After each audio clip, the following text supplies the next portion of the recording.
श्रीमन्नारायण नारायण नारायण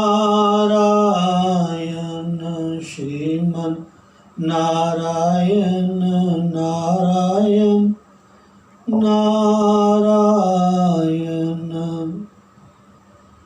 लक्ष्मी नारायण नारायण नारायण लक्ष्मी नारायण नारायण नारायण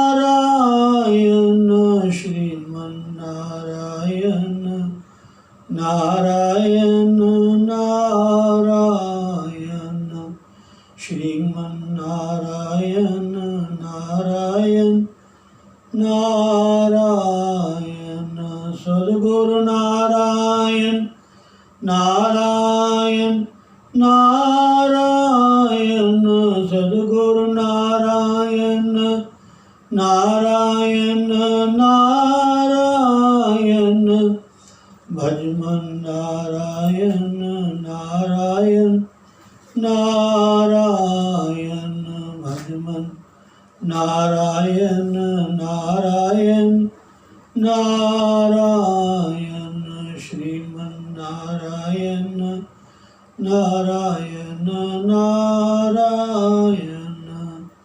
बोलो सद्गुरुदेव भगवान की जय।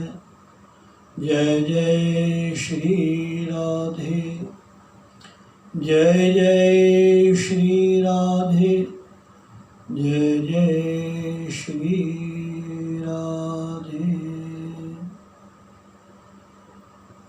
ओम ओम ओम ओम नारायण नारायण नारायण नारायण।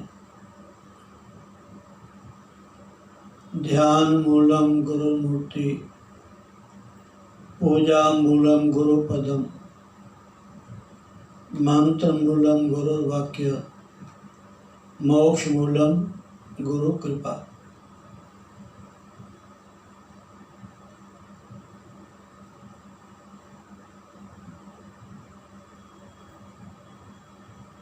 असदो मां सदगम्य,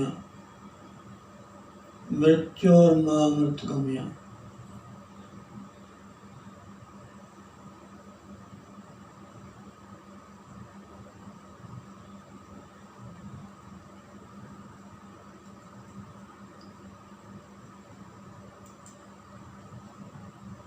हम सभी को नित्य प्रति परमात्मा से ये प्रार्थना करनी चाहिए, संसार के जो भी विषय हैं, जो भी पदार्थ हैं,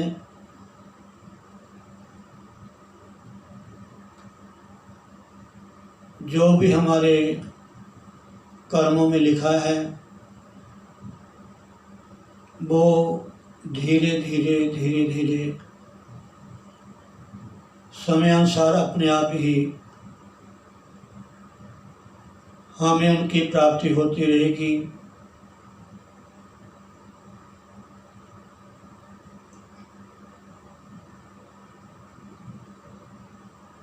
जैसा हमने कर्म किया होगा, अगर हमने कोई अच्छा कर्म किया है तो उसकी परिणति अच्छी होगी। अगर हमारे द्वारा कहीं कुछ विपरीत कार्य हो गया है, ऐसा कर्म हो गया है जिससे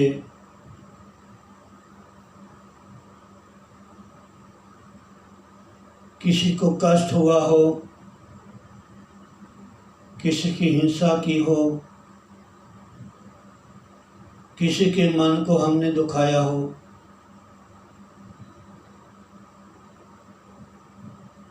वैसा ही प्रतिफल हमारे जीवन में समय अनुसार हमें प्राप्त होता रहेगा।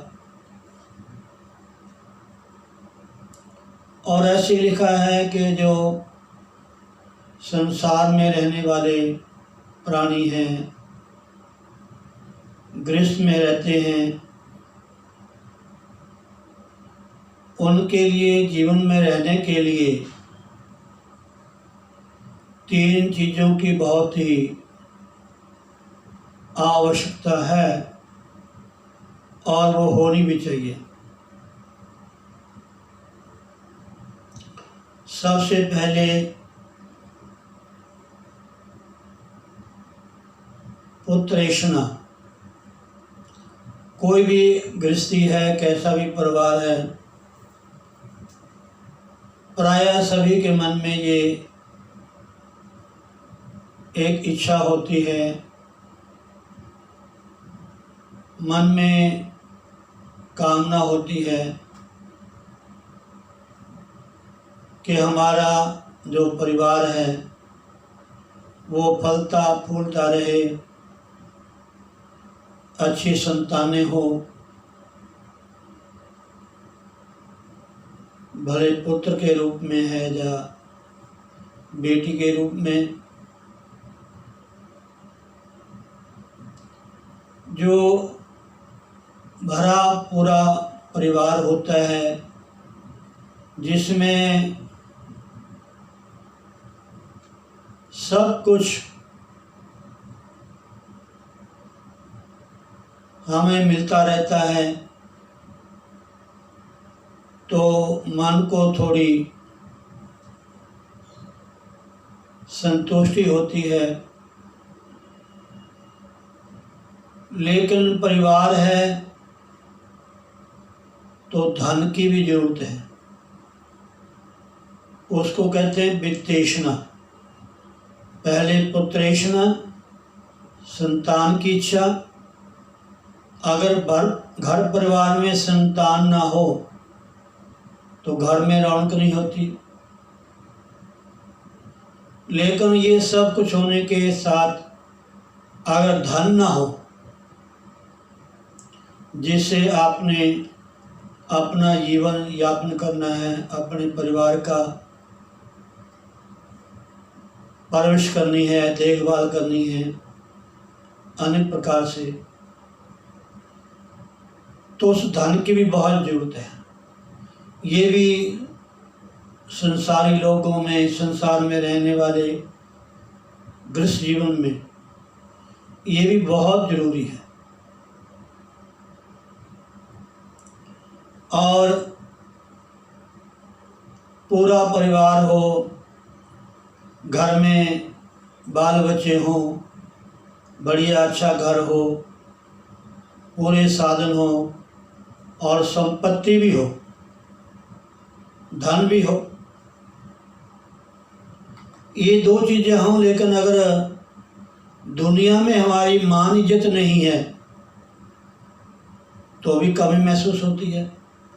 उसको कहते हैं लोकेशना, लोगों में मान इज्जत।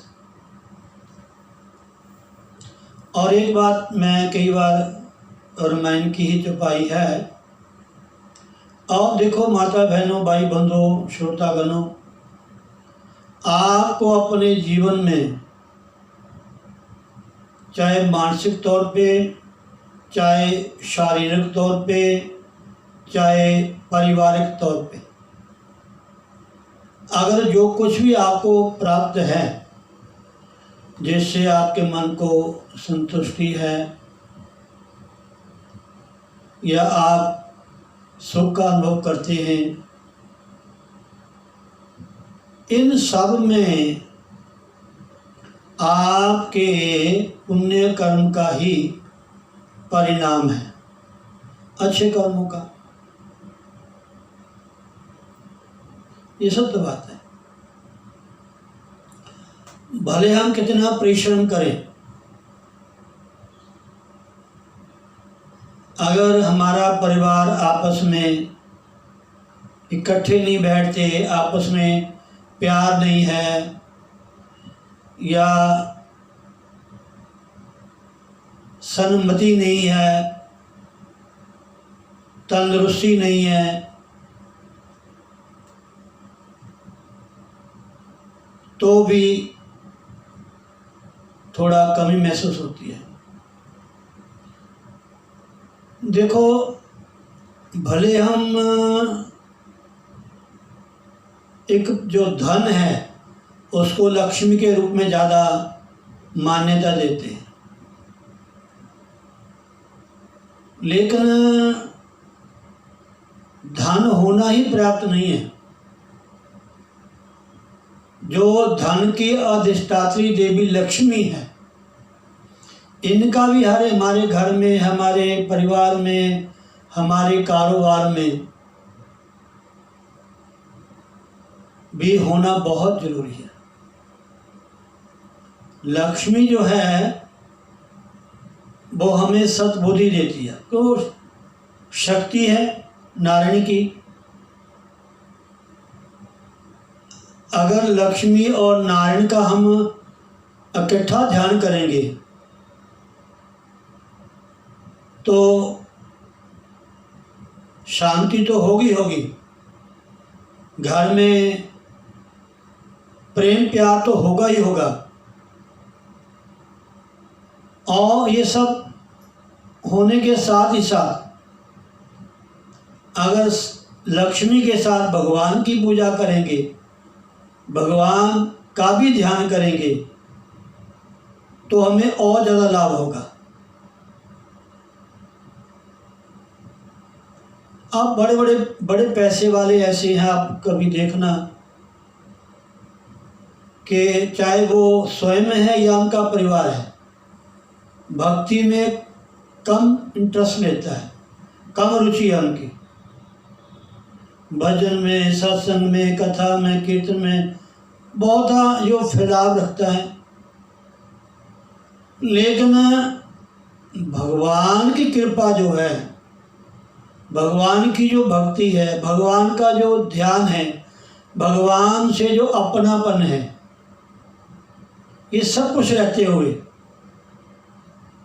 तो फिर कहने क्या है। फिर समझो कि आपका हर तरह से जो जीवन है वो परिपूर्ण है। बस ये सब कुछ होते हुए भी परिवार भी है, धन भी है, दुनिया में मान भी है, अगर हमें भगवान की स्मृति नहीं है,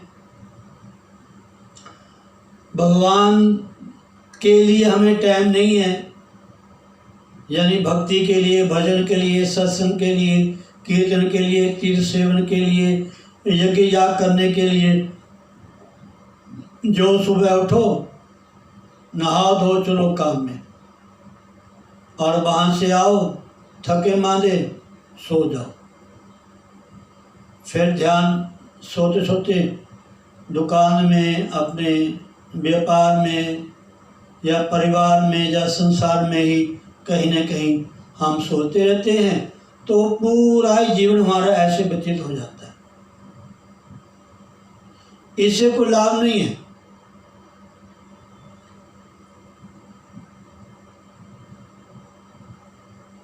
लाभ न किछु हरि भक्ति समाना, जही गावहि श्रुति संत पुराना। लाभ न किछु हरि भक्ति समाना। रामायण में लिखा है कि भगवान की भक्ति के समान कोई लाभ नहीं है, सब हानि है।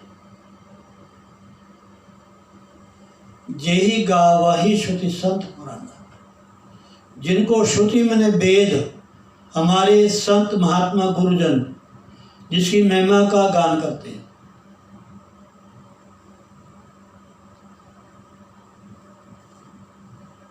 हानि किछु यही जग माही, भजन भजहि न नर्तन, राम ही न भजहि नर्तन पाई। इससे बड़ी कोई हानि नहीं है जो कि मनुष्य जीवन को पा करके हम भगवान का भजन न करें। ये बड़े पुण्य कर्मों का परिणाम होता है। सब कुछ होते हुए, सब कुछ होते हुए वो लक्ष्मी का निवास है, वो नारायण का निवास है। जहाँ लक्ष्मी है वहाँ नारायण है, यहाँ नारायण है वहाँ लक्ष्मी है। समझे नहीं? तो ये हमारे किसी न किसी जन्म के पुण्य कर्म का ही फल है। जैसे रामायण की छुपाई आती है बालकांड में, गति कीरति मति भूति भलाई, ये 5 चीजें। गति में अच्छी गति, कीर्ति में यश, भूति में संपत्ति, भलाई में अच्छाई, और मति में अच्छी बुद्धि। गति कीरति मति भूति भलाई, जब जही जतन जहाँ जही पाई, सो जा नव सतसंग प्रभाव, लोक भेद न आन आपा। आप वेदों में देख लो, पुराणों में देख लो, लोकाचार में देख लो, हम किसी को देखते हैं अच्छा धनाढ्य है, परिवार सब कुछ भरपूर है, फिर भी सुबह शाम सभी इकट्ठे बैठ करके भगवान का भजन करते हैं। कभी कईयों के घर में तो हर पूर्णमासी को या हर संक्रांति को भगवान श्री सत्यनारायण की कथा होती है। 10, 15, 20 मिनट की कथा होती है। हमारे परिवार में हर संक्रांति को, शायद पूर्णमासी को कथा होती थी। हमारे जो माता पिता राधा स्वामी थे, फिर भी हमारे जब हम इधर पंजाब शहर में रहे तब भी, गांव में चल गए तब भी, हमारे घर में भगवान श्री सत्यनारायण की कथा होती ही थी।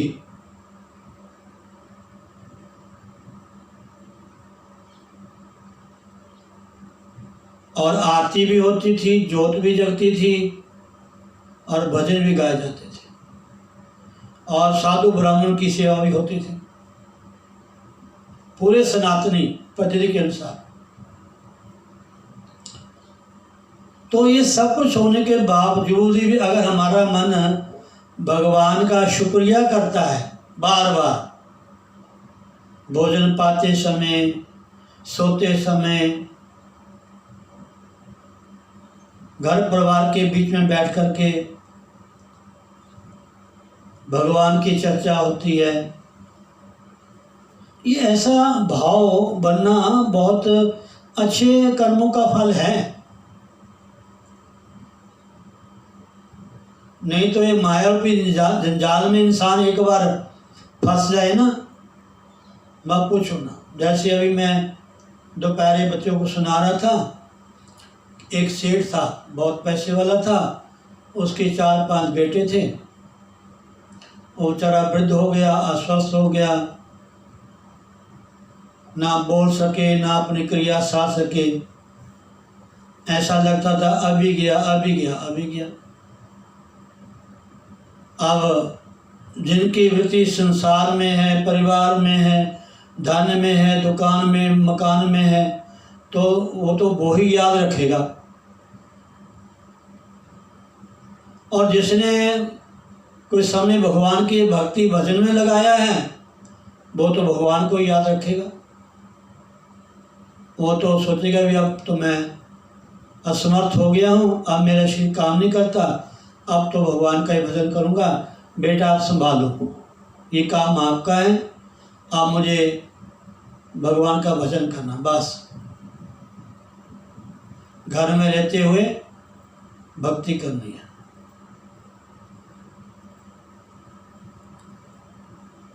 तो वो जो बुजुर्ग बेचारे जाने लगे तो उनको बच्चों की याद आई। 4-5 बेटे थे, उनका नाम लिया, वो कहाँ है, वो कहाँ है, वो कहाँ है, वो कहाँ है। तो घर वालों ने उन बच्चों को बुला लिया कि बाबूजी ना जाने किसको मिलना चाहते हैं, किसको मिलना चाहते हैं। प्रायः ऐसा होता ही है। जब 4-5 बेटे पास में आ गए, अब थोड़ा उनसे बोला ना जाए, वो इशारा करे, इंद्रियां स्थिर हो जाती हैं। गीता में लिखा है, भगवान ने कहा है कि अंतिम समय में जो मुझे स्मरण करता है, ओम इति एकाक्षर ब्रह्म व्याहरण मामनुस्मरण यह प्रयाति त्यजम देहम स याति परमं पदम। भगवान कहते हैं जो ओम नाम का उच्चारण करता हुआ या जो भी गुरु का नाम है उसका स्मरण उच्चारण करता हुआ शरीर को त्यागता है, वो सीधा मेरे धाम को जाता है।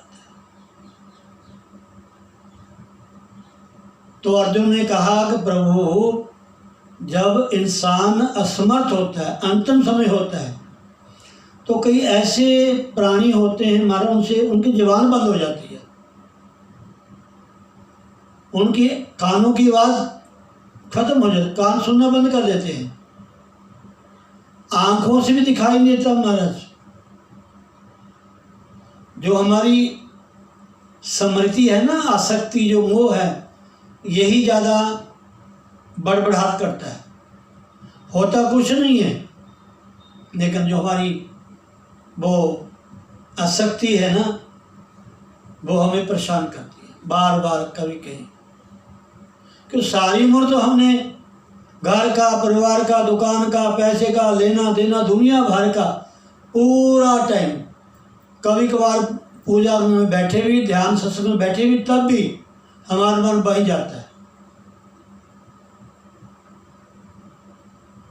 लेकिन नहीं, साधना कीजिए, थोड़ा बैठने की आदत डालें मन को। घर में रहते हुए थोड़ा घर से अनटच रहें बस।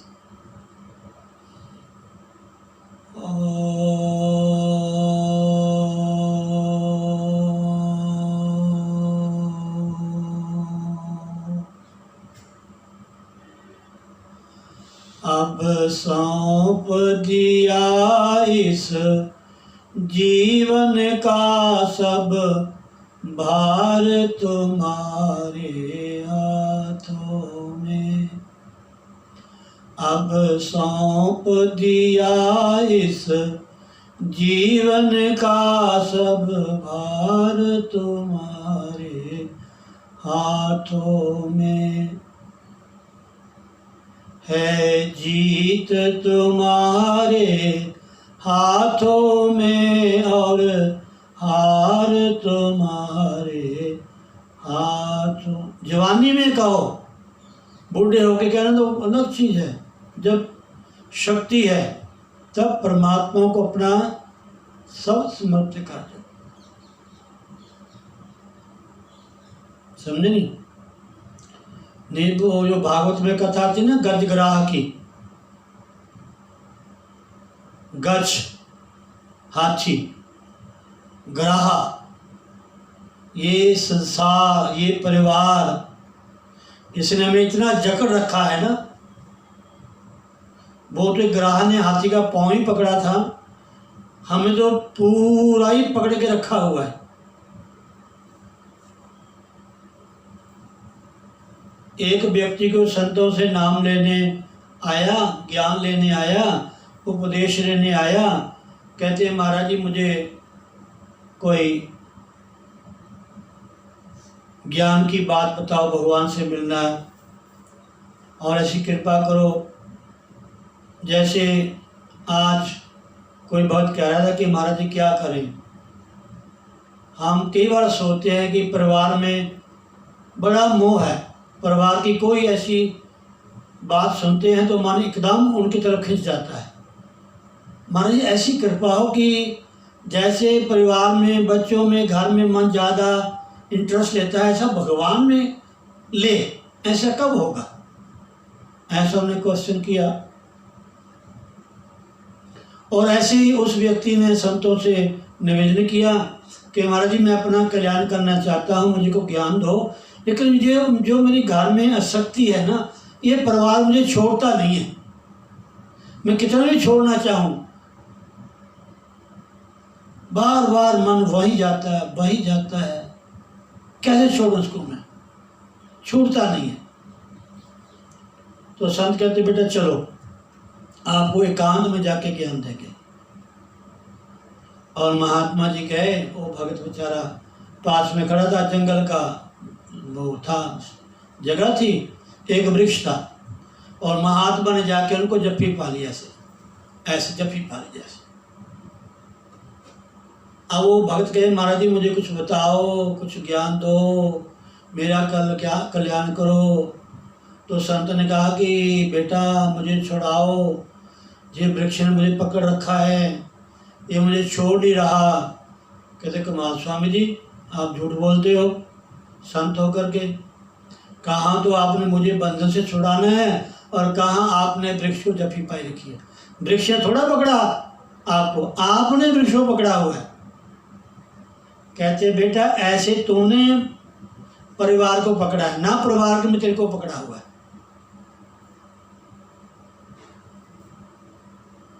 जब तक स्वयं नहीं चाहेंगे कि हमारा कल्याण हो।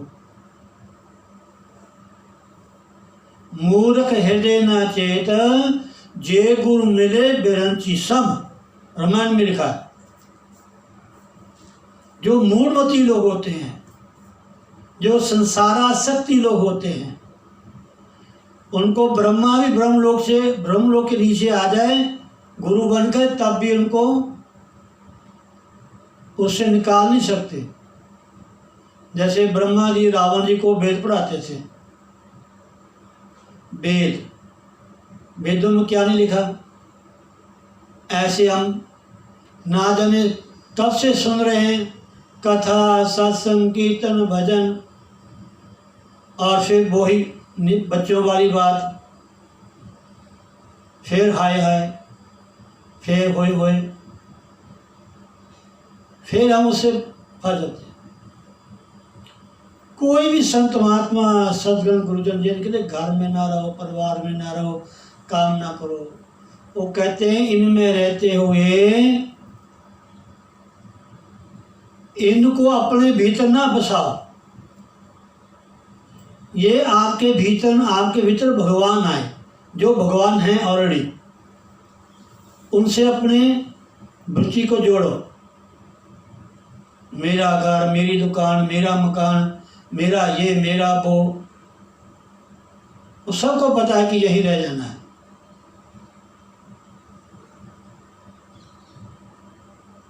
सांसों का क्या भरोसा, सांसों का क्या भरोसा, रुक जाए चलते चलते, रुक जाए चलते चलते, सांसों का क्या भरोसा। दम है तो आदमी है हमारा, दम नहीं तो ये मिट्टी है हमारा। इस श्वास के रहते हुए इस श्वासों की माला में भगवान के नाम के मन के प्रोड़ो। बस कोई श्वास रूपी मन का ऐसा ना हो जिसमें भगवान का नाम ना हो। गुरबाणी तो ये कहती है कि उठत बैठत हर भजो, साधु संग परीत, नानक दुर्मत मिट गई, पार ब्रह्म से चीत। उठ बैठे गुरु, सोए जागे गुरु, गुरु जपना, दुनियादारी के धंधे ना फंसना। संत हमें युक्ति बताते हैं, सत्संग में हमें जीवन में कैसे जीना है, ये प्रेरणा मिलती है। सत्संग आपको पकड़ के नहीं रखता कि आप बैठे रहो माला लेकर के, आंखें मीट करके, नहीं। कोई धन का आपने ध्यान किया, पति का ध्यान किया, पत्नी का ध्यान किया, बच्चों का ध्यान किया, आगे मिल गए, जो आपके भाग्य में था मिल गए। और मिले हैं तो आप इनकी परवरिश करो, इनकी पूरी केयर करो। और मन में ऐसा कोई, ये भगवान ने दिए हैं, ये भगवान ने दिए, ये भगवान की फुलवाड़ी, मेरे गुरुदेव की फुलवाड़ी है, मेरा इसमें कुछ नहीं है। मैं तो नौकर में सेवादार हूँ, मैं उनकी ड्यूटी भुगता रहा हूँ बस। नौकर बनो, नौकर मालिक मत बनो, घर का मालिक हूँ मैं। मालिक तो भगवान है, समझे नहीं? तो भजन ने ही कल्याण करना है हमारा। इसलिए मैं यही कहूँगा कि जितना ज़्यादा हो सके आप भगवान का भजन करें। जो भी आपको मिला है भगवान का शुक्र करें। तो बस आज इतना ही कि आज बहुत थका हूँ, मैं कहीं बाहर गया था। एक छोटा भजन, उसके बाद जय श्री राधे, हरि ओम।